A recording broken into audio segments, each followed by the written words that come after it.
Have you ever missed someone you barely knew? Not someone you lost, not someone who left, just someone who crossed your path for a moment. And you still wonder what would have happened if life had been just a little different. I think most of us carry one, at least one. A person who exists partly in an old memory and partly in imagination, not because we knew them deeply, but because we almost did. An almost friendship, an almost conversation, an almost chapter. Somehow, those are often the stories that stay with us the longest. And that's what led me to this painting. This is Chapter 2 of Quiet Within, a series of 6 paintings inspired by questions that quietly live in the heart. Every painting begins with a different question. This one begins by asking, what if? At first, this painting looks simple. A table, 2 chairs, flowers drifting overhead. But the longer I looked at it, the less certain I became about what I was seeing. Because every object feels like a clue to another side of the story. At some point, someone sat at this table. They waited. Then they left. What nobody knows is whether the other person ever arrived.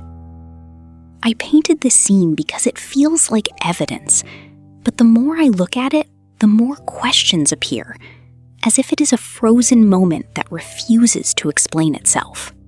Imagine 2 people, not strangers. Lovers?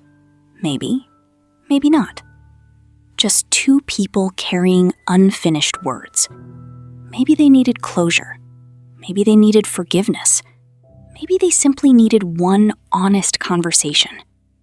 The kind that quietly stays in the back of your mind for years. And you wished you ever had that. Coming back to our story. So these 2 people, lingering in their what-ifs, eventually agree to meet. One place, one day, one chance. Then, that day arrives. And so does one of them. Maybe it was someone you met once, someone you kept meaning to call, someone whose timing never matched yours. Or maybe it was someone you never met at all. A face, a possibility, and a version of life that quietly slipped past. It made me think. What's fascinating is that our minds often remember unfinished stories more vividly than completed ones.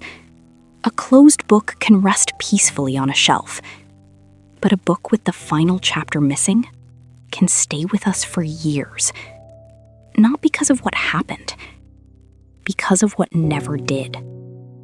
That's when I noticed the blue scarf, a detail that's barely noticeable, yet it changes everything. Because if nobody came, then who left this behind? Maybe someone waited. 30 minutes, an hour. Long enough to realize the other wasn't coming.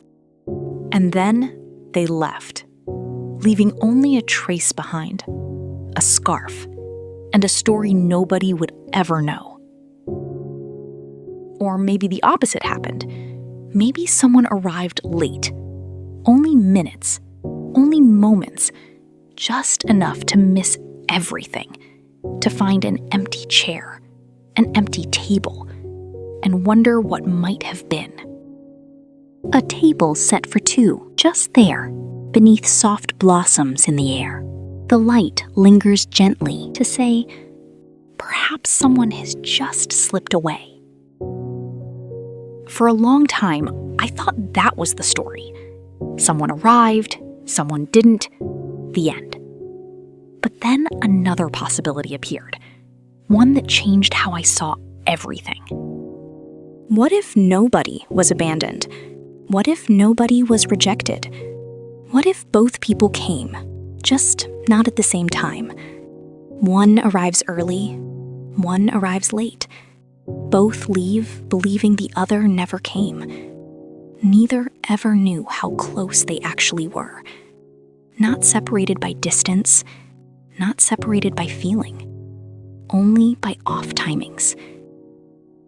Suddenly, this painting began to feel like something else. It wasn't about absence anymore. It was about possibility. The fragile ways life can change because of a few moments. Just a few minutes. Just one missed crossing of paths. Most of us carry stories like that. Someone we meant to call, someone we meant to answer, someone we assumed would always be there until time quietly moved first. The longer I worked on this piece, the less it felt like a missed meeting. The more it felt like a reminder. Because unlike a goodbye, an unfinished story never completely ends. At first glance, this painting looks like a goodbye. But I don't think it is. I think it's an arrival. The chair isn't waiting for someone who left. It's waiting for someone who still might come. When I painted this scene, I wasn't thinking about loss. I was thinking about possibility. Maybe hope lives in places certainty cannot. Maybe that's why we never completely let go of certain possibilities. Not because we're trapped in the past, but because part of us still believes life has unfinished conversations. So tell me what you see. When you look at this table, what story unfolds? Who arrived first? Who waited? Who left? Did they ever meet at all? Or did one arrive too early and the other too late? Perhaps some meetings belong to memory. Perhaps some belong to imagination. Yet somehow both have the power to change us. Maybe that's why this painting feels so familiar, because somewhere in our own lives, there are people we almost knew, conversations we almost had, and endings we never quite understood. I'd love to know your theory and your story. With that question, we come to the end of Chapter 2 of Quiet Within. If this story left you thinking about the people who almost became part of your life, you may also enjoy Chapter 1, where we explored a different question through another painting. Why do some places stay with us long after we've left them? It's a quiet journey into nostalgia, and you'll find it here on the screen. In the next chapter, we'll explore a different question, one that begins with rediscovering rest through art. Until then, thank you for spending these quiet moments with me.